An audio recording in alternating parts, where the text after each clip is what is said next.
আমি তোর কথা বিশ্বাস করি না। পাগলের ঘরে পাগল রে, দেখতেছে পানি টলার, তারপর বিশ্বাস করে না। কি বলছো তুমি? সরি বউ। তোমার না দিন দিন কিন্তু বার বাড়তেছে। আমাদের বংশের মানুষ নিয়ে যদি তুমি এরপর উল্টা পাল্টা কোনো কথা কইছো তাহলে কিন্তু তোমার খবর আছে। সরি বউ। চুপ, তাড়াতাড়ি ট্রলারে উঠাও, উঠাও। ভাইজান উঠেন, মিষ্টি খাম, উঠেন। আমি এই ভাঙা বিমানে উঠবো না।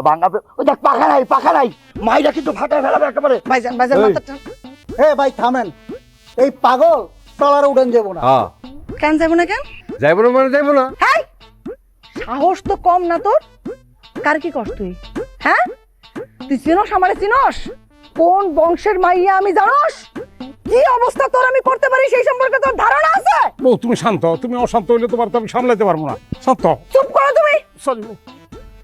আমারে তোমার সামলানোর দরকার নাই। তুমি খালি ভাইজানদের ট্রলারে উঠাও, তারপরে আমি বাকিটা দেখতাছি যে কে কি কয়। সরি বউ, ওঠো, ওঠেন ভাইজান।